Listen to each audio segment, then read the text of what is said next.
And now, my dear friends, Bob Elliott and Ray Goulding present the CBS Radio Network.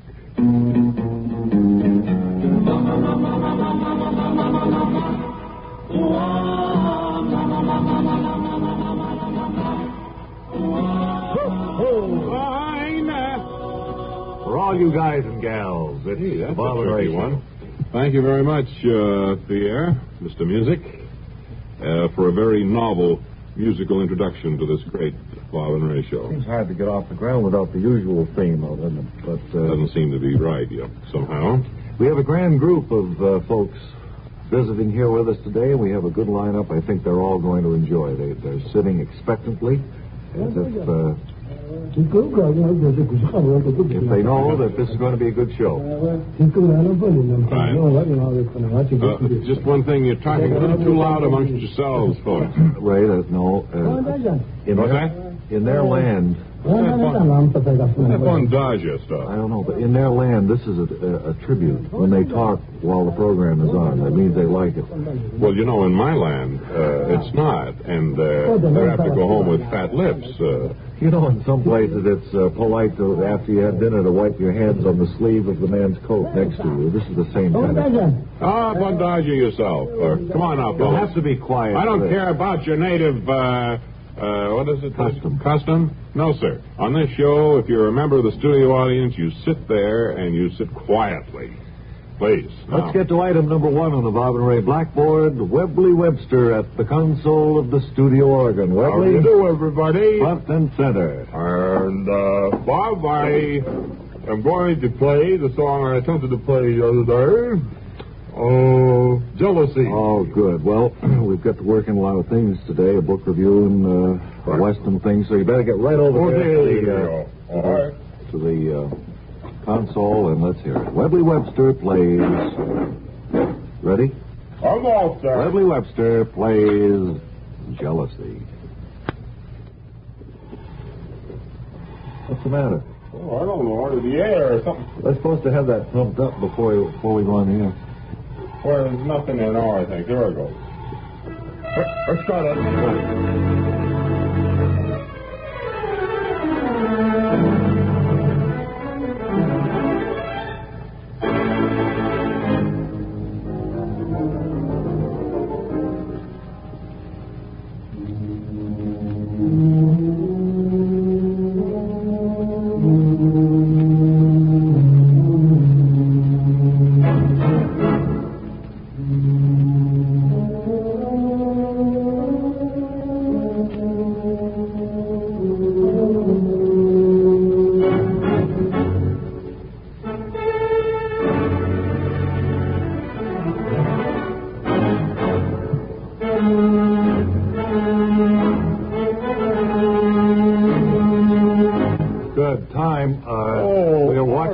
Very closely today, Webb, and I don't think we're going to have time for the complete offering. Boy, that's the most frustrating thing. I wonder if you'd come over now and stand in the canon circle and give us this week's book review. Bob, I think we'd better hold it because he's going to do the book review, and rather than have all the country fresh eggs all over him, maybe if we waited till later. For the book review? Yeah.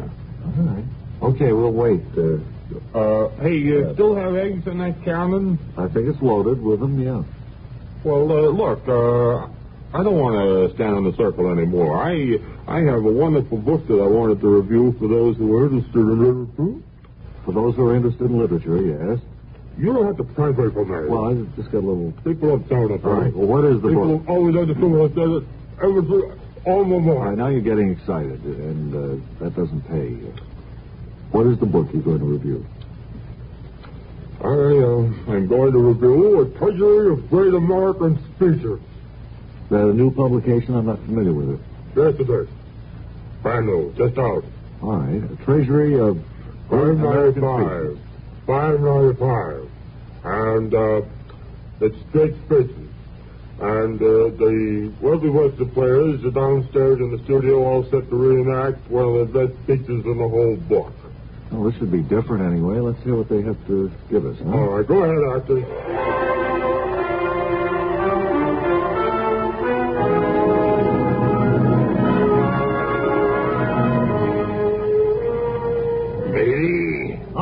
sir.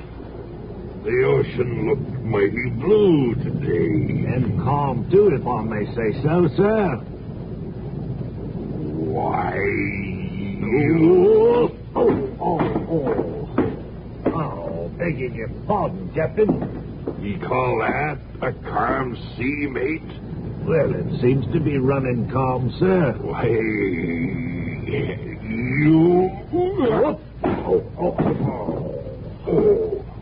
did you hit the deck, matey lad? I did, sir. Here, let me help you up. Oh, thank you, Captain. Now then, mate.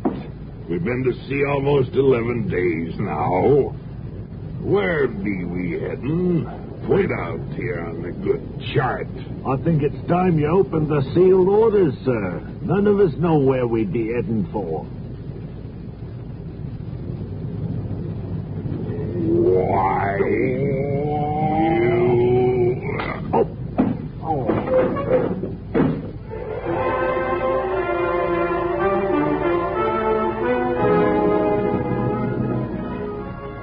What speech could that possibly have been? So there you have it. The Treasury of Great American Speeches, $5.95 on sale at your bookstore.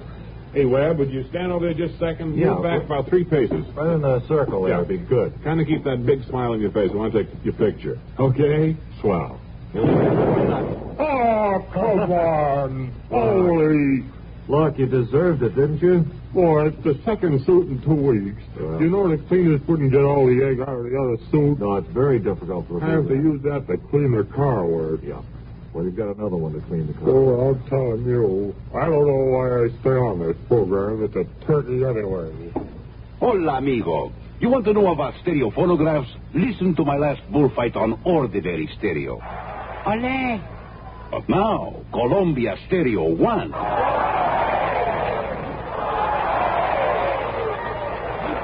There is a corrida de toros, real lifelike, magnifica. There is such a big difference in stereo phonographs. With most, all you get is a couple of speakers shooting in different directions. But with Columbia, hombre, you get fantastic stereo projection. What it does is to send circles of sound sweeping through every inch of a room. You are surrounded with live sound, live feeling, live passion. Ole! Ole! How they cheered me. Ask your Columbia phonograph dealer to demonstrate Stereo 1 by Columbia. Prices start as low as $39.95 for portables, $129.95 for consoles. El Picador! Who let that bull out?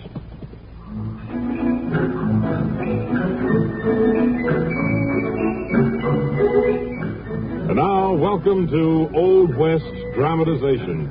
And for a starter, we'll listen to a conversation between the masked lawman and his Indian sidekick, Hondo.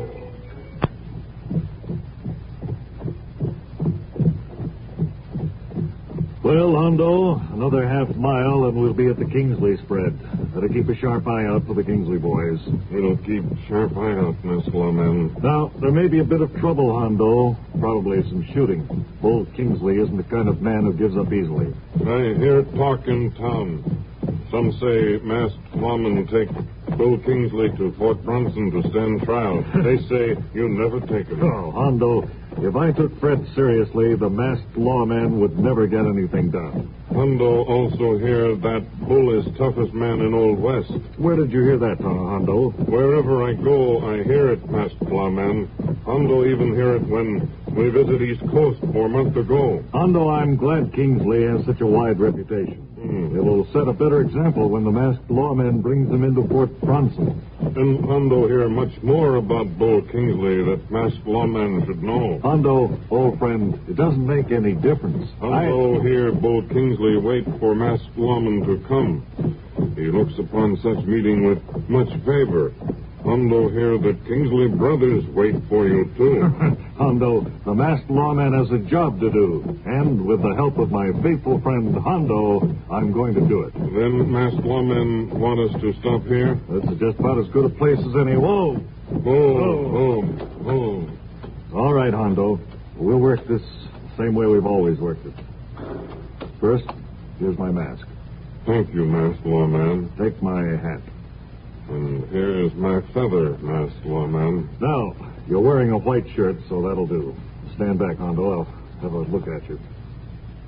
Yep, you can pass for the masked lawman anytime. The Kingsley brothers come. I see them, Hondo, and I believe that's Bull Kingsley on the gray horse. All set, old friend? Hondo ready, masked lawman. Good. Go get him, Hondo. I'll see you at Fort Bronson in about a week. Fine. We'll let masked lawman know what happened when I see you there. Goodbye, Hondo!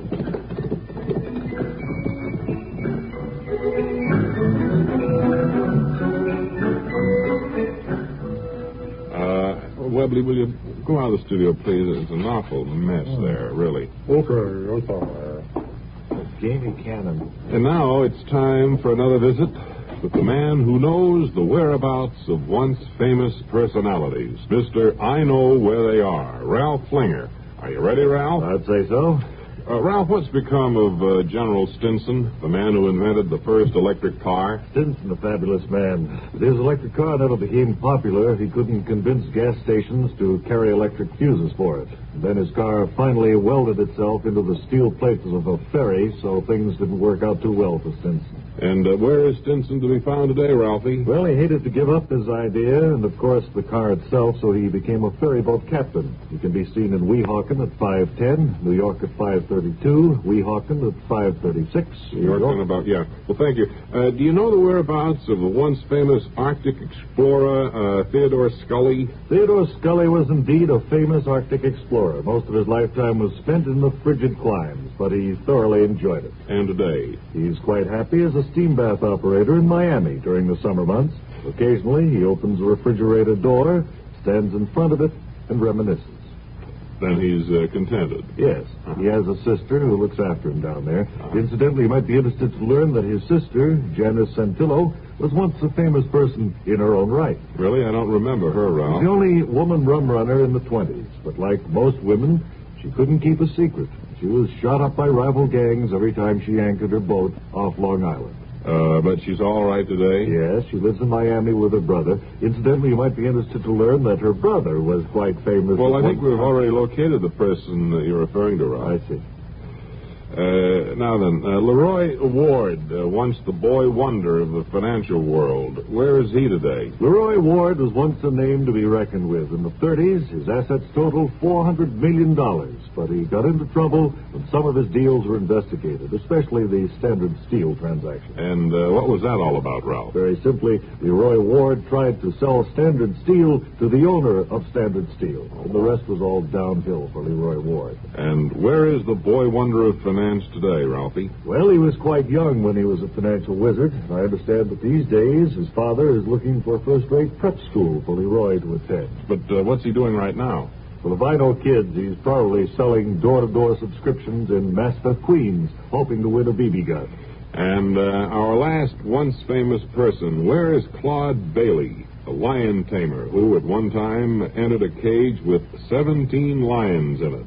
He could be in any one of them. Thank you, Mr. I Know Where They Are, Ralph Flinger, for once again locating a host of interesting people for us. I want to thank all of you, gang, who have been sitting here patiently today. And we don't have time to run down what we're going to do tomorrow, but I'm sure we'll do something. We'll tear it apart tomorrow rather than run it down now. And we want to thank you folks I was just going to say thank you for forgetting your native custom and talking during the program. We'll be back, though, with tomorrow's Mystery Sound in just 10 seconds.